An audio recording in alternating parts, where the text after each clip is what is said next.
Bonjour, moi c'est Evelyne Trottier, je suis un des médecins urgentistes à l'urgence de l'hôpital Sainte-Justine. Je fais partie d'un groupe de travail qui s'appelle l'équipe d'analgésie à l'urgence, qui depuis une dizaine d'années vise l'amélioration de la prise en charge de la douleur puis de la détresse procédurale chez les enfants qui viennent dans nos urgences. On sait que lorsqu'un enfant vient à l'urgence ou est hospitalisé, il peut subir multiples procédures qui peuvent être très effrayantes pour lui et aussi douloureuses. Ça fait quand même plusieurs années qu'on travaille à améliorer l'expérience du patient. On a la chance maintenant de travailler avec un groupe de travail qui est pas hospitalier, qui est le groupe de travail Tout Doux, qui tranquillement travaille à l'amélioration de la prise en charge de la douleur procédurale dans tout l'hôpital. L'année passée, on a eu la chance d'avoir des commentaires d'une petite patiente qui s'appelle Rosemary, qui nous a fait d'excellentes suggestions suite à son passage dans notre urgence et qui a proposé certains changements dans notre salle de réanimation, dans l'urgence en général. Et j'ai eu la chance de rencontrer une personne extraordinaire, passionnée, Madame Caroline Delcourt, qui est enseignante au pensionnat du Saint-Nom-de-Marie. Moi, j'ai décidé d'embarquer avec mes élèves dans ce travail-là, donc des filles qui ont commencé le projet finalement en 2 temps.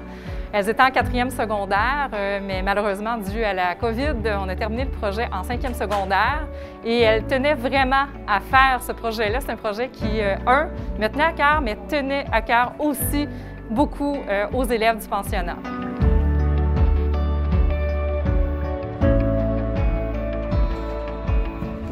Ils ont du talent, hein? Oui, vraiment. Ils sont fines en plus. Ils n'ont pas de talent, ils sont fines. Je les aime.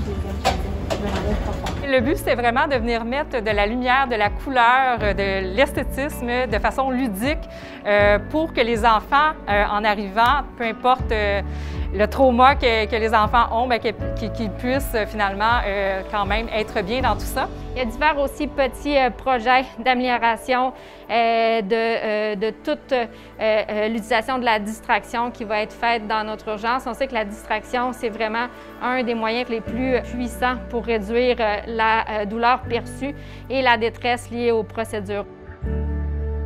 Moi, j'en vois une autre, mon gars, je pense. Moi, j'en vois beaucoup. Ouais, j'en vois. Ok, mais donne-moi les autres couleurs que tu vois. Je vois du jaune, du rouge, du rose, du bleu.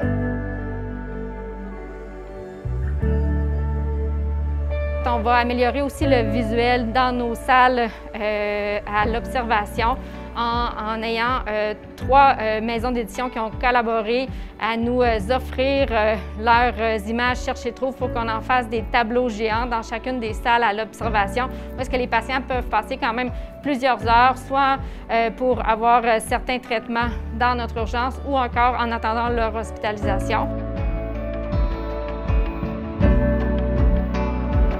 Moi, c'est Marie-Joëlle Doré-Bergeron. Je suis pédiatre au CHU Sainte-Justine et je travaille également à la clinique de douleurs chroniques du CHU Sainte-Justine. Donc oui, on est bien contente parce que ce projet-là qu'on avait créé tranquillement il y a quelques années a finalement reçu du financement de la Fondation CHU Sainte-Justine pour arriver à embaucher en fait des nouvelles personnes sur notre équipe qui vont pouvoir nous aider à agrandir le projet, à s'assurer que cette initiative-là d'amélioration de la prise en charge de la douleur procédurale soit vraiment faite à travers notre institution au complet et pas uniquement dans quelques milieux de l'hôpital Sainte-Justine.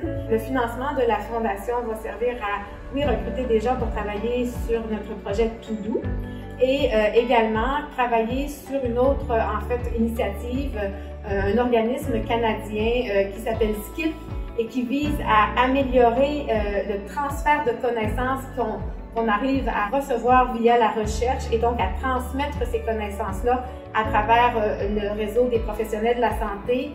Donc, on est vraiment fiers de ces projets-là qui avancent tranquillement, qui grossissent et qui vont finalement permettre à tout l'hôpital Sainte-Justine de pouvoir faire profiter à leurs patients et aux familles de soins qui sont, nous l'espérons, sans douleur et le plus agréable possible dans la mesure, évidemment, de ce qu'on peut faire.